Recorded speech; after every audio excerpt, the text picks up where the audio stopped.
नमस्कार दोस्तों, स्वागत है आपका एक बार फिर से स्कूल एकेडमी के एनसीईआरटी सेक्शन में। चलिए चलते हैं इस अध्याय के दूसरे वीडियो पार्ट पर और देखते हैं पर्यावरण की समस्याएं, सामाजिक समस्याएं क्यों हैं।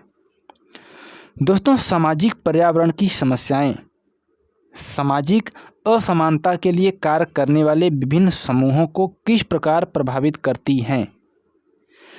सामाजिक परिस्थिति तथा शक्ति बहुत कुछ इस बात पर निर्भर करती है कि व्यक्ति अपने आप को पर्यावरण की आपदाओं से बचने या उस पर विजय प्राप्त करने के लिए किस हद तक जा सकता है। कुछ स्थितियों में उनके समाधान वास्तव में पर्यावरण की असमानताओं को बढ़ा देते हैं। गुजरात राज्य के कुछ जिलों में जहां पानी की बहुत कमी है, संपन्न किसानों ने अपने खेतों में उपजी नकदी फसलों की सिंचाई के लिए भूजल प्राप्त करने हेतु काफ़ी धन नलकूपों की गहरी खुदाई पर खर्च किया है। जब वर्षा नहीं होती है तब गरीब ग्रामीणों के कुएं सूख जाते हैं तथा उनमें पीने तक के लिए पानी नहीं रहता है। ऐसे समय में संपन्न किसानों के लहलहाते खेत मानो गरीबों का मजाक उड़ा रहे होते हैं। कुछ पर्यावरण चिंतन कभी कभी सार्वभौमिक चिंतन बन जाते हैं जब इनके संबंध किसी विशेष सामाजिक वर्ग से नहीं रह जाते। उदाहरण के लिए वायु प्रदूषण को कम करना अथवा जैव विविधता को संरक्षण देना सार्वजनिक हित का कार्य है। समाजशास्त्री समीक्षा यह दर्शाती है कि किस प्रकार से सार्वजनिक प्राथमिकताएं तय की जाती हैं तथा किस प्रकार इन्हें आगे बढ़ाया जाता है। सार्वभौमिक रूप से वे लाभदायक नहीं भी हो सकते हैं।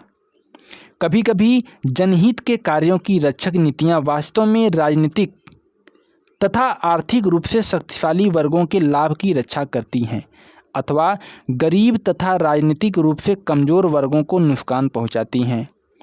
बड़े बड़े बांधों तथा उसके आसपास के सुरक्षित प्रदेशों से संबंधित वाद विवादों से पता चलता है कि जनहित के रूप में पर्यावरण बहस का एक ज्वलंत मुद्दा है। सामाजिक पारिस्थितिकी की विचारधारा यह बताती है कि सामाजिक संबंध मुख्य रूप से संपत्ति तथा उत्पादन के संगठन पर्यावरण की सोच तथा प्रयास को एक आकार देते हैं। भिन्न सामाजिक वर्ग भिन्न प्रकार से पर्यावरण संबंधित मामलों को देखते तथा समझते हैं। वन विभाग जो ज़्यादा से ज़्यादा राजस्व प्राप्त करने हेतु अधिक मात्रा में बांस का निर्माण उद्योग के लिए करेगा, वह इसे बांस के टोकरे बनाने वाले कारीगर के बांस के उपयोग से भिन्न रूप में देखेगा। इस अर्थ में उसका दृष्टिकोण कारीगर के दृष्टिकोण से अलग होगा। हालांकि दोनों बांस का उपयोग कर रहे हैं। उनकी अपनी अपनी रुचियां तथा विचारधाराएं पर्यावरण संबंधी मतभेद उत्पन्न कर देती हैं। इस अर्थ में पर्यावरण संकट की जड़ें सामाजिक असमानताओं में देखी जा सकती है। इस प्रकार से पर्यावरण संबंधित समस्याओं को सुलझाने का एक तरीका पर्यावरण तथा समाज के आपसी संबंधों में परिवर्तन है और इसका अर्थ है विभिन्न समूहों के बीच संबंधों में परिवर्तन। पुरुष तथा स्त्री, ग्रामीण तथा शहरी लोग, जमींदार तथा मजदूर। सामाजिक संबंधों में परिवर्तन विभिन्न ज्ञान व्यवस्थाओं और भिन्न ज्ञान तंत्र को जन्म देगा जो पर्यावरण का प्रबंधन सुचारू रूप से कर सकेगा। शाब्दिक रूप में सामाजिक परिस्थितिकी सामाजिक कैसे है, इस बात की समझ में हमने जिन तथ्यों को नज़रअंदाज किया है, वास्तव में आज की परिस्थितिकी से संबंधित सारी समस्याएं वहीं कहीं न कहीं गहरी दबी सामाजिक समस्याओं से उत्पन्न हुई हैं। आज की परिस्थितिकी की समस्याएं तब तक नहीं समझी जा सकती जब तक हम दृढ़तापूर्वक इन समस्याओं को सामाजिक ढांचे से दूर नहीं कर लेते। तब तक सुलझाना तो दूर की बात है। इस बात को और बेहतर तरीके से समझने के लिए आर्थिक, निर्याती, सांस्कृतिक और लैंगिक मतभेद तथा अन्य बहुत से कारणों के साथ आज हम जितनी समस्याओं का सामना कर रहे हैं, पर्यावरण की व्यवस्था उसके केंद्र में स्थित है। इनके अतिरिक्त उनसे भी जो कि प्राकृतिक विपदाओं के कारण उत्पन्न होते हैं। मुर्रे बुकजिन राजनीतिक दार्शनिक तथा सामाजिक पारिस्थितिकी संस्था के संस्थापक। चलिए अब देखते हैं सतत विकास।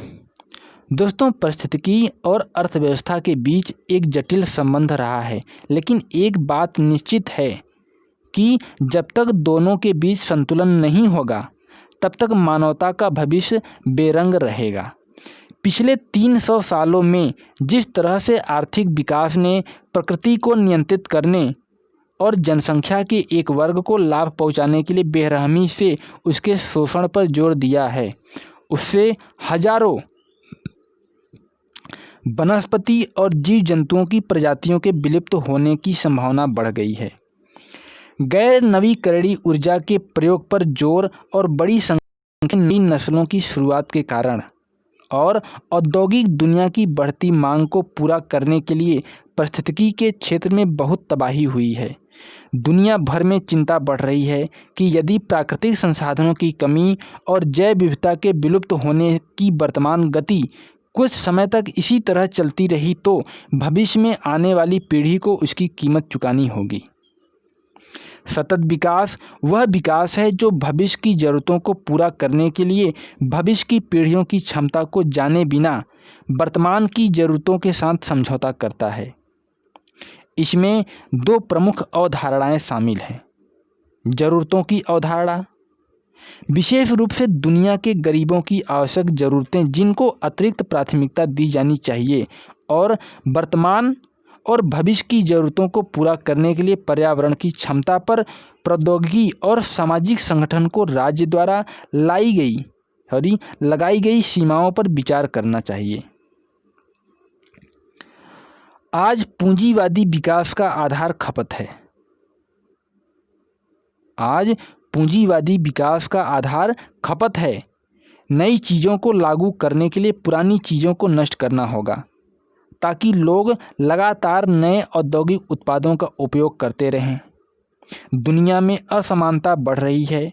विकास और आर्थिक समृद्धि की मात्रा कभी भी पर्याप्त नहीं होती, क्योंकि आकांक्षा कभी समाप्त नहीं होती है।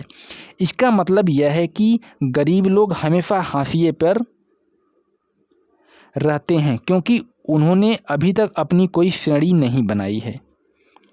बहादुरों, इस नई दुनिया में ऐसी विफलता के लिए अब कोई जगह नहीं है। यह योग्यता के अस्तित्व के बारे में है, जिस तरह से डार्विन इसके बारे में पागलपन की हद तक चला गया था। हम एक असमान दुनिया में रह रहे हैं, जहां हम संसाधनों और अवसरों पर नियंत्रण करना चाहते हैं, जहां सामाजिक स्तरीकरण की मौजूदा व्यवस्था ने कुछ लोगों को पहले से ही उपलब्ध संसाधनों और अवसरों के अधिकांश भाग को नियंत्रित करने के आसान अवसर दिए हैं। हमें दुनिया को न केवल खुद के लिए अपितु आने वाली पीढ़ियों तक के लिए सुरक्षित रखना है। हम न तो वर्तमान की ज़रूरतों से और न ही भविष्य की ज़रूरतों से अनजान हो सकते हैं।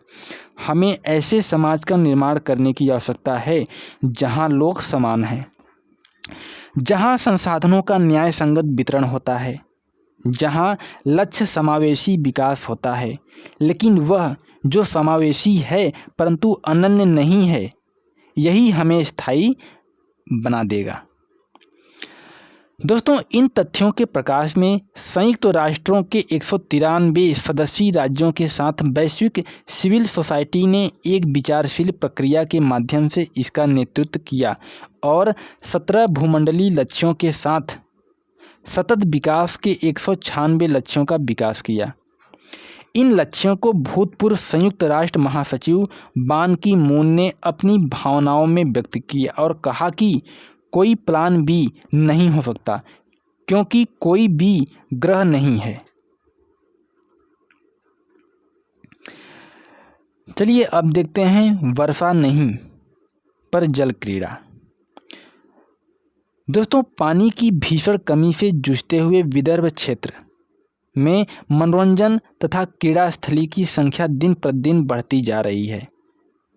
सेगांव में बुलधाना, जो कि एक धार्मिक ट्रस्ट है, जो कि एक बहुत बड़ा meditation centre and entertainment park चला रहे हैं, ने एक अन्य पार्क में 30 एकड़ का मानव निर्मित जलाशय बनाने की कोशिश की, जो गर्मियों में सूख गया।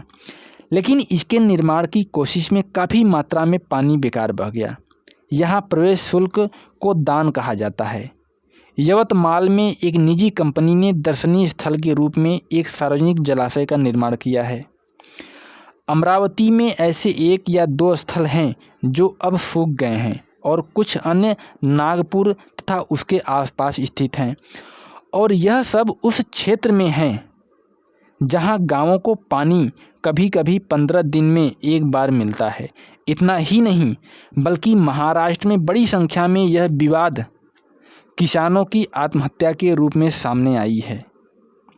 10 सालों में भी पेयजल अथवा सिंचाई से संबंधित कोई भी बृहत स्तरीय कार्य इस क्षेत्र में पूरा नहीं हुआ। यह कहना है नागपुर स्थित एक पत्रकार जयदीप हार्दिकर का, जो इस क्षेत्र में काफ़ी सालों से काम कर रहे हैं। वरुण पार्क के महाप्रबंधक मिस्टर सिंह का कहना है कि वे पानी को संरक्षित करते हैं। उनका कहना है, हम पानी के दोबारा उपयोग के लिए बेहतरीन फिल्टर प्लांट का उपयोग करते हैं, लेकिन वाष्पीकरण का स्तर इस गर्मी में काफ़ी बढ़ जाता है और पानी का इस्तेमाल केवल जल क्रीड़ा के लिए ही नहीं किया जाता है। सभी पार्क पानी का एक बड़ा भाग अपने बाग बगीचों के रखरखाव, सफाई तथा दर्शकों के लिए करते हैं। यह पानी तथा धन की बर्बादी है, कहना है बुल्ढाना के विनायक गायकवाड़ का, जो कि इस जिले की किसान सभा के नेता हैं। इस बात को लेकर वे क्रोधित हैं कि इस पूरी प्रक्रिया में जनता के संसाधनों का प्रयोग निजी लाभ को बढ़ावा देने के लिए किया जा रहा है। इसकी जगह इन्हें लोगों की पानी संबंधित बुनियादी ज़रूरतों को पूरा करना चाहिए। फन एंड फूड विलेज से बाजार गांव की सरपंच यमुना बाई उकी भी प्रभावित नहीं है। न तो जल क्रीड़ा स्थलों ने और न ही अन्य उद्योगों ने, जिन्होंने यहाँ से लिया बहुत कुछ है परंतु बहुत कम दिया है। वे जानना चाहती हैं कि इस सब में हमारे गांव के लिए क्या है। एक सामान्य सरकारी जल परियोजना के लिए उनकी पंचायत को कुल खर्च का 10%, जो करीब 4.5 लाख रुपए होगा, का भार उन्हें स्वयं उठाना होगा। हम 45,000 रुपये कहाँ से लाएंगे? हम 45,000 रुपये कहाँ से लाएंगे? हमारी हालत क्या है? अतः इसे केवल एक ठेकेदार को दे दिया गया। इससे यह परियोजना तैयार हो सकती है, लेकिन इसका अर्थ होगा समय के साथ इसकी लागत में वृद्धि और गांव का इस पर कम से कम नियंत्रण, जहां अधिकतर गरीब तथा मजदूर रहते हैं। पार्क में दफ्तर के बाहर स्थित गांधी जी की मूर्ति अब भी हिम गुंबद को देखकर मुस्कुराती है। बदकिस्मती उस इंसान की जिसने कहा था, सरल जियो ताकि दूसरे जिए सरलता से।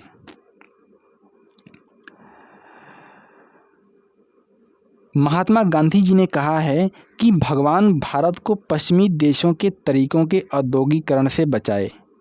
आज पूरे विश्व को ब्रिटेन जैसे एक छोटे से द्वीपीय देश के आर्थिक साम्राज्यवाद ने जंजीरों में जकड़ दिया है।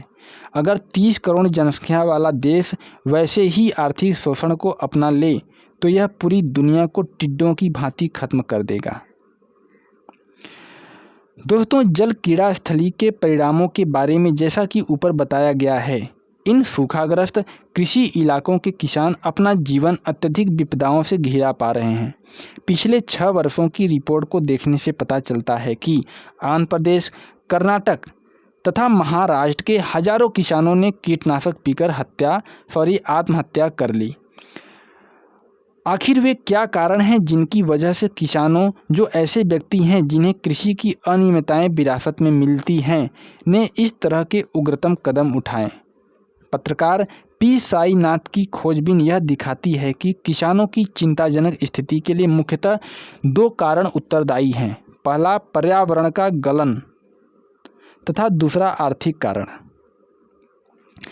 कृषि की दशाएं अत्यधिक खराब हो गई हैं क्योंकि किसान दुनिया के बाजारों के उतार चढ़ाव के सीधे चपेट में आ चुके हैं और सरकार द्वारा छोटे किसानों को दी जाने वाली सहायता मुक्त बाजार नीतियों के तहत कम होती जा रही है। कपास की खेती करने वाले किसानों के लिए यह फसल ज़्यादा जोखिम, ज़्यादा लाभ की स्थिति में आ गई है। कपास को सिंचाई की आवश्यकता होती है, लेकिन इसमें कीड़े लगने की संभावना सर्वाधिक होती है। अतः कपास की खेती करने वाले किसानों को सिंचाई तथा कीटनाशक में पूंजी लगाने की आवश्यकता होती है। ये दोनों ही वस्तुएं आने वाले समय में काफ़ी कीमती हो गई।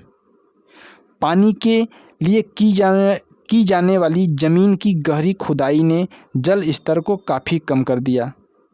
अतः किसानों को पानी के लिए और गहरी खुदाई करने की आवश्यकता होती है और कीटाणुओं पर भी कीटनाशक दवाएं बेअसर साबित हुई हैं।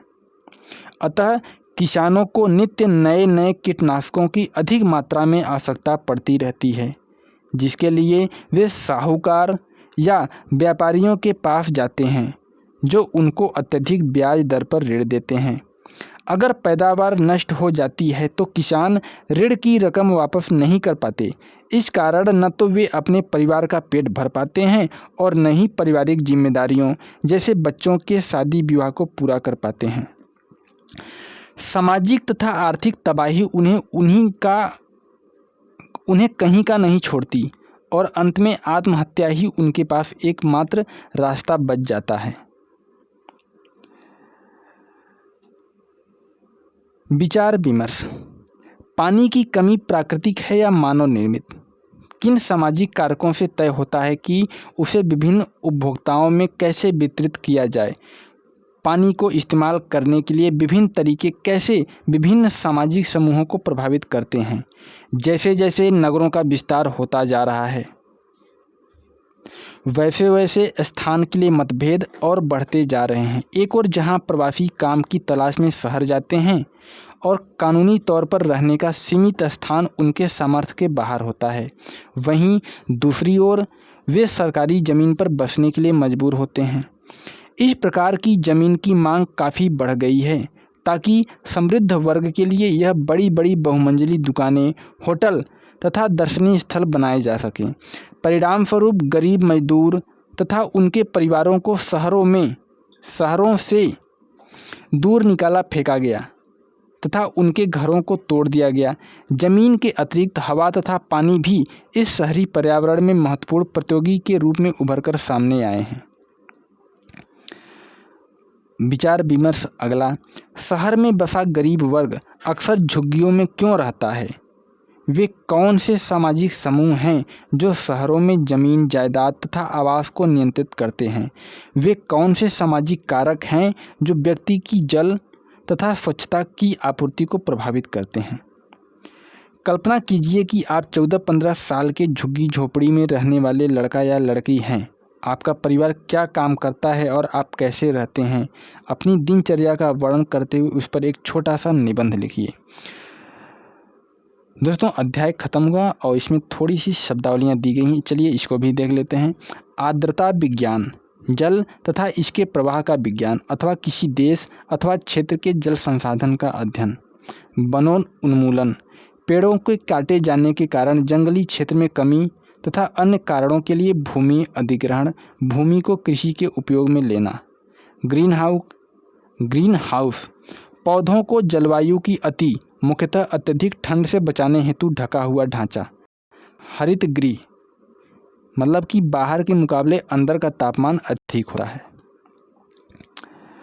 उत्सर्जन, मनुष्य द्वारा प्रारंभ की गई प्रक्रिया के कारण छोड़ी गई गैसें मुख्यतः उद्योगों तथा वाहनों के संदर्भ में। बहिर्प्रभावी धारा, औद्योगिक प्रक्रिया के तहत अवशेष जो तरली रूप में होते हैं। एक्वीफर्स, प्राकृतिक रूप से बनी भूमिगत संरचना जहां पानी जमा होता है। मोनोकल्चर, पौधों का जीवन एक क्षेत्र विशेष में घटकर जब एक ही प्रकार का रह जाता है। दोस्तों, इस प्रकार से अध्याय संपन्न हुआ। चलिए फिर मिलेंगे अगले अध्याय में। तब तक के लिए नमस्कार।